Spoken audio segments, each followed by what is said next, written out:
இந்த வீடியோ எந்த loan app bank அல்லது ஃபினான்ஷியல் சர்வீஸையும் ப்ரமோஷன் செய்யவில்லை. இது கல்வி மற்றும் பொது தகவல் நோக்கத்திற்காக மட்டும். உங்ககிட்ட வர்ற சம்பளம் அப்படியே காணா போகுதா? 14,000 கோடி ரூபாய் மேனேஜ் பண்ணக்கூடிய ஒரு ஃபண்ட் மேனேஜர் சொன்ன பணத்தை சேமிக்கும் எளிய முறையான ரகசியம் இதோ. சம்பளத்தை 3 விதமா பிரிச்சுக்கோங்க. 50, 30, 20. இதை பற்றி நம்ம ஆல்ரெடி சொல்லியிருக்கிறோம். இதுல இன்னும் தெளிவா வேற முக்கியமான விஷயங்களை ஆட் பண்ணி சொல்றேன். 50% அப்படின்றது பார்த்தீங்கன்னா நம்ம முக்கியமான செலவுகள் அப்படின்றது, 20% அப்படின்றது பார்த்தீங்கன்னா சேமிப்பு, 30% பார்த்தீங்கன்னா நம்மளுடைய செலவுகள். இப்படி நீங்கள் இதை ஒரு 3 கேட்டகரியாக பிரிங்க. இந்த இடத்துல நீங்கள் சொல்லலாம், அதாவது இது எங்கெங்க 3 கேட்டகரியாக பிரிக்கிறது அப்படின்ற மாதிரி யோசிக்கலாம். ஆனால் இந்த விஷயத்தை கரெக்டாக நீங்கள் செஞ்சு பாருங்கள், உங்களால் பண்ண முடியும்.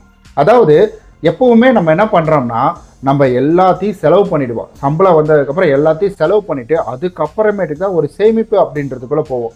ஆனால் இவர் என்ன சொல்கிறாருன்னா, முதல்ல நீங்கள் சேமிப்புக்கு அந்த 20% எடுத்து வச்சுருங்க, அதுக்கப்புறமா நீங்கள் வந்துட்டு இந்த மாதிரி பணத்தை செலவு பண்ணுறது, மற்ற இடங்களில் பண்ணுறது, இதெல்லாம் பண்ணுங்க அப்படின்ற மாதிரி சொல்கிறாரு. அதுலேயும் குறிப்பாக நம்ம கை சும்மா இருக்காது. அதனால் அவர் என்ன சொல்கிறாருன்னா, ஒரு 2 பேங்க் அக்கௌண்ட் அப்படின்றத மேனேஜ் பண்ணுங்கள்.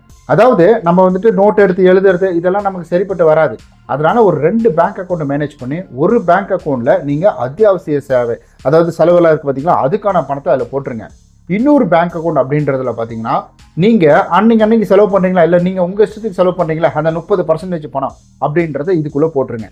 இப்படி இதை நீங்கள் கரெக்டாக ஃபாலோ பண்ணும் பொழுது உங்களுக்கு பணம் எந்த இடத்துல தப்பாக செலவாகுது, எந்த இடத்துல சரியாக செலவாகுது, எதை நம்ம நிறுத்தணும் அப்படின்ற ஒரு தெளிவான விசிபிலிட்டி அப்படின்றது கிடைக்கும்னு சொல்கிறாரு.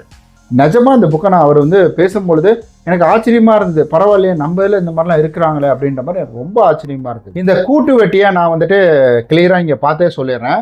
அதாவது 0.4 அப்படின்றது கூட்டு வட்டியின் 732 அப்படின்ற ஒரு விதிமுறைகள் சொல்கிறாங்க.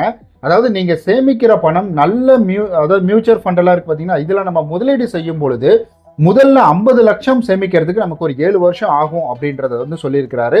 ஆனால் கூட்டு வட்டியோட காம்பவுண்டிங் மகிமையால் நமக்கு அடுத்த 3 வருஷத்துக்கு 50 லட்சமாக அது மாறும் அப்படின்ற மாதிரியும் சொல்லியிருக்காரு. வர்றதுக்கான வாய்ப்புகள் இருக்குது அப்படின்றத சொல்லியிருக்காரு. அடுத்தது 50 லட்சம் அப்படின்றது பார்த்தீங்கன்னா வெறும் 2 வருடங்களே சேமிக்கிறதுக்கான வர்றதுக்கான வாய்ப்புகள் அப்படின்றது இருக்குன்னு சொல்லியிருக்கிறாரு. ஸோ பணத்தை நமக்காக வேலை செய்ய வைக்கணும். பணத்துக்காக நம்ம வேலை செய்யறதை விட பணத்தை நம்மளுடைய வேலைக்காக வேலை செய்ய வச்சா நம்மளாலையும் கூடி சீக்கிரம் மிகப்பெரிய ஒரு பணக்காரனா மாற முடியும் அப்படின்றது தான் இந்த புக்கில் தெளிவாக இவர் சொல்லியிருக்கிறாரு. இது பெரிய புக்கு. அவர் சொன்னது 20 நிமிஷம் 30 நிமிஷத்துக்கு மேலே இருக்கும். பட் நான் அதை சுருக்கி எனக்கு தெரிஞ்ச மாதிரி நான் என்னுடைய நாலேஜை வச்சு நான் உங்கள்கிட்ட பகிர்ந்திருக்கேன். இது எப்படி இருக்குது அப்படின்றத மறக்காமல் கீழே கமெண்ட் பண்ணிடுங்க. இது ஒரு கல்வி நோக்கத்துக்காக உருவாக்கப்பட்டது. உங்களுக்கு வேற ஏதாவது சந்தேகம் இருந்ததுன்னா கீழே கமெண்ட் பண்ணி